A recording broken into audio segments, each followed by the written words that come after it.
Hii ndiyo biashara ambayo inaweza ikakupa utajiri, biashara ambayo ndani ya siku moja unaweza ukaingiza shilingi 20,000 mpaka 30,000. Wewe unafikiria ni biashara gani? Ni biashara rahisi sana, na mimi nimekuwa na utaratibu huu na nitaendelea kutoa utaratibu huu na nitaendelea kutoa session nyingi za biashara ambazo ni 50 to 50. Napozungumzia biashara ya 50 to 50 maana yake ni ile biashara ambayo kama una mtaji wa 30,000, kama utaiwekeza kwa hiyo biashara itakuzalishia mara 2 ya hiyo pesa uliyoipata ndani ya siku moja, as long as uwe ni mpambanaji.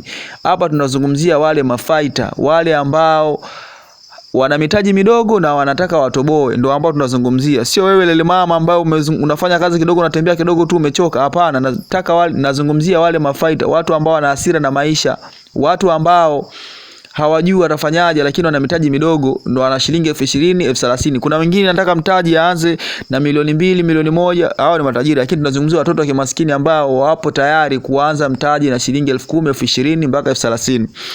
Sasa basi, mimi ni mmoja wa wahanga wa watu ambao tulianza mitaji tukiwa nayo midogo, shilingi 30,000, na tukainuka mpaka tukaja kuwa wakubwa kwa kiasi chake. Lakini sasa leo nataka nitoe mwelekezo wa biashara hii, kwamba biashara ya mbu inaweza kukupa utajiri. Biashara ya mbu imekuwa ni changamoto kubwa sana, na hii ni kutokana na sasa hivi mvua zinanyesha sana.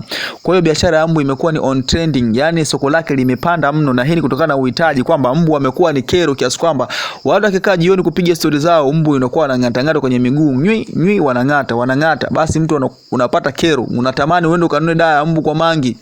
Hasa kutokana na session hiyo, biashara ambayo iliyopo mjini ni kwamba ukinunua dawa ya mbu, zile dawa zinakaa 30, kule Kariakoo zinauza shilingi 500, 30 kwa shilingi 500. Lakini unapokuja mtaani huku unasema nauza dawa za mbu 30, 1,000, yani wanagombania kama nyama, kwa sababu kwa mangi wananunua 100. Kwa maana yake moja ni shilingi 3,000, wengine wananunua 50, maana yake ni 1,500 kwa pack. Sasa wewe ukipita unauza bukubuku mtaani huko, ndani huko, umeingia wapi huko Manzese, umeingia huko wapi huko Tabata huko, nyumba kwa nyumba unaziuza kama nyama, afu chap. Sasa kama utanunua dawa za 10,000, maana yake utapata dawa 20 kwa shilingi 500. Ukiuza bukubuku utapata shilingi 20,000. Kwa hiyo kama umenunua dawa za 10,000 utapata faida yako shingapi? 10,000. Ukinunua dawa za 20,000 utapata dawa 40, utaziuza 40,000, na umenunua dawa za shingapi? Za 20,000, ambazo ni dawa ngapi?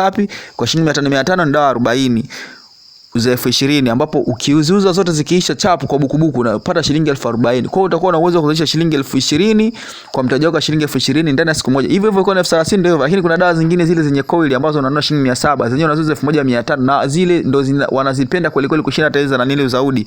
Hasa na hizo ndo zenyewe unazuza chapu kwa bukujero, ambapo ukinunua 700 unapata mara 2 yake. Sasa kutokana na hivyo, hiyo ni miongoni mwa biashara ambayo ipo on trending, na kama utaamua kuifanya ukiwa na mtaji mdogo unaweza kutoboa chapu.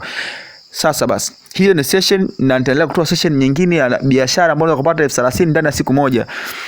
Ndugu mtazamaji, usisahau kusubscribe katika channel yangu hii, drop a comment.